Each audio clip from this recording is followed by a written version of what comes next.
Hey yo, it's Andrew Whipple here, and today we're talking about Jaeger Development's Spec Ops: The Line. Normally for me, and I'd assume a fair amount of gamers out there, military shooters have decidedly zero pull when it comes to a gripping tale. Usually the only reason you want to play is because your friends have it, or the multiplayer provides an ample amount of fun.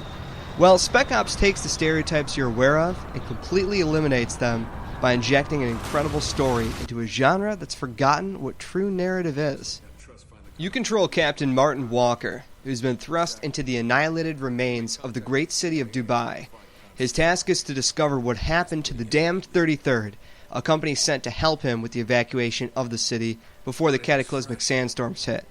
More importantly, though, Walker is also trying to unravel the mystery of what happened to Colonel John Conrad, a prestigious and renowned leader of the 33rd, and a man who went missing during the events of the evacuation. Conrad was leading the damn 33rd out of Afghanistan.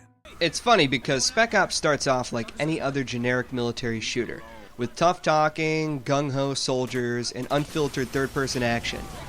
With little time, though, the atmosphere completely shifts, and the moods of your allies with it. I've never played a military shooter that's made me feel sorry for what the people in the game are going through, but Spec Ops convincingly pulls through. Going with the dark and gritty story, Spec Ops portrays this not only in the moods of the characters and the environments you pass through, but within the enemies themselves. You're going to be killing a lot of dudes, and in most games, this isn't a big deal. However, when you kill someone in Spec Ops, they don't always immediately die. Enemies crawl towards you, pleading for help, or maybe roll around in pain as the last wisps of life drain from them. It's a small touch, but one with a significant impact on the player. Speaking of impact, players will be presented with a series of moral choices unlike anything they've ever encountered in a military shooter. Call of Duty gave us those controversial scenes that actually carried a decent amount of weight to them, but Spec Ops ups the ante by implementing direct player choice. While I won't be inhumane and spoil some of the better decisions out there, know that what you choose can affect the upcoming situations in a variety of ways. I'm working on it!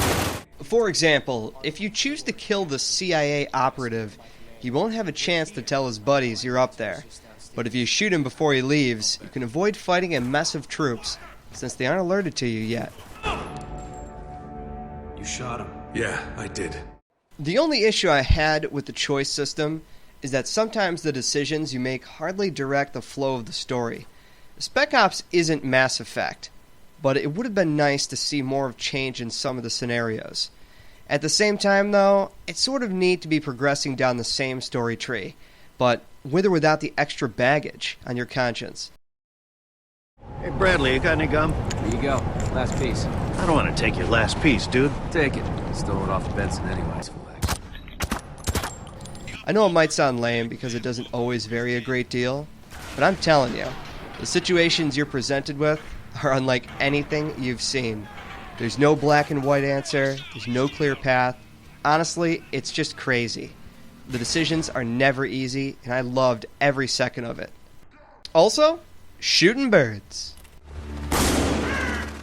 The gunplay feels great, and the cover system works exactly how you think it would, especially if you're familiar with the Gears of War franchise. The controls can be a little touchy at times, but once you get used to the game, it'll flow nicely. Headshots also have a nice, satisfying pop, enemies fall back in realistic fashion when they're shot, and melee attacks feel like they hurt with some real weight behind them. The executions, they're also pretty brutal.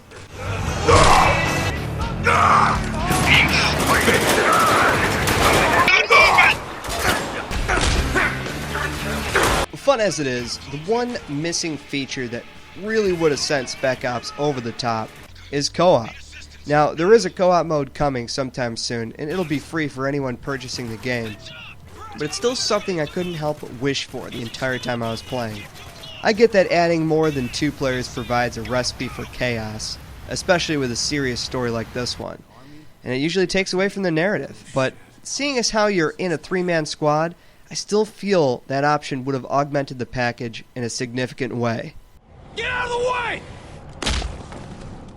Being without a friend, you can still order your squad mates, Lugo and Adams, around, and the AI is actually quite good. By tapping or holding down a button, you can tell them to focus fire on specific targets, and they'll even pay attention to the situation you're in. If you want a stealth shot, for instance, they'll equip silencers automatically, or maybe even creep up on the guy and slit his throat. At range, Lugo busts out a handy sniper rifle with Adams making work with his demolition style.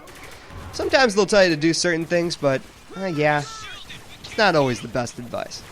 You gotta flank him! Grenade out! Tango, down for the kill! Target! Multiplayer is also present in Spec Ops, but it's clearly not the star of the show. Customizable classes, perks, unlockable weapons, everything you've seen from Call of Duty with some team-based Battlefield gameplay sprinkled in, they're present. There's also several game modes, but we weren't able to try every single one because for some reason, hardly anyone's been playing the PC version. In short, it works, but it's nothing more than a distraction.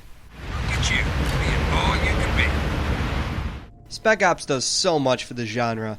Besides being fun to play, it carries with it a tremendously emotional story that just doesn't exist in contemporary shooters. Sure, it might be a bit to take in at first, but once you reach the game's mind-blowing ending, all will be revealed. If you're sick of generic military shooters and want to play a mature, dark story with a fresh setting, I can't recommend Spec Ops enough. Thank you, Jaeger. The bar has been raised.